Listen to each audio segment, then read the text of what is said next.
Bienvenue dans notre Tiny House. Nous allons vous présenter les envers du décor et comment on vit finalement dans un habitat léger très concrètement.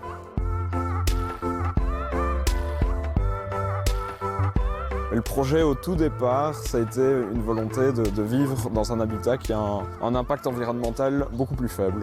Donc c'est réduire sa surface au sol, réduire l'utilisation de ressources, réduire toute notre consommation de biens.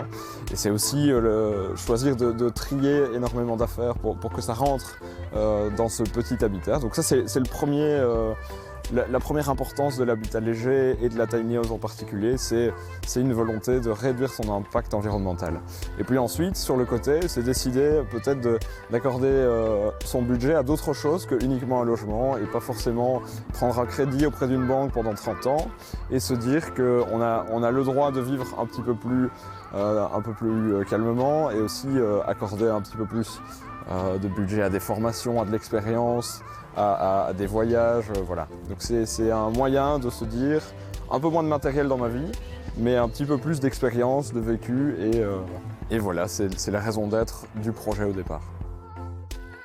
On est au cœur de la tiny, une tiny qui fait 25 mètres carrés, mais où on retrouve tout le confort d'une maison traditionnelle.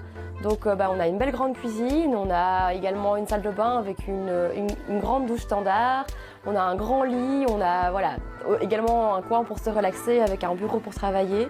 Donc c'est vraiment comme une maison mais en miniature. Chaque objet est réfléchi à sa place évidemment.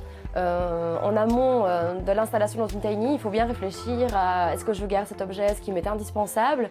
Et si ce n'est pas le cas, il faut le donner, le revendre ou éventuellement le jeter en dernier recours. Mais donc c'est surtout un travail de tri auparavant, mais on peut très bien vivre en tiny avec tout le luxe dont on souhaite.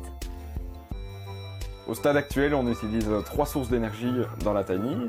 Donc pour le chauffage, on utilise du bois, on a un petit poêle à bois qui est largement suffisant vu le volume de la tiny house. Au niveau de la cuisine, on a une gazinière et donc on a simplement une bonbonne de gaz de propane et c'est aussi tout à fait correct.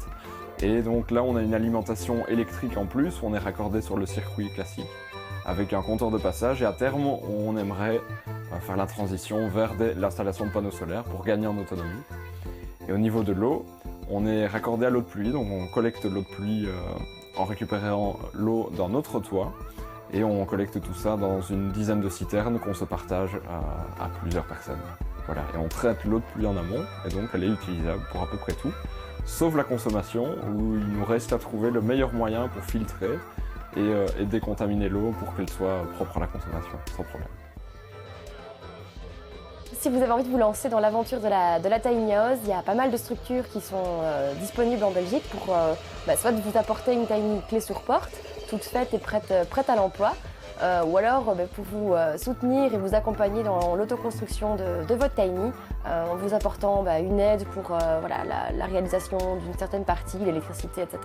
Et aussi peut-être pour vous aider à la designer, parce que c'est quelque chose une tiny, c'est quelque chose qui est très modulable, qui peut s'adapter en fonction de vos besoins de la vie de tous les jours. Et nous, cette tiny, on l'a designée pour répondre à nos besoins et à nos attentes.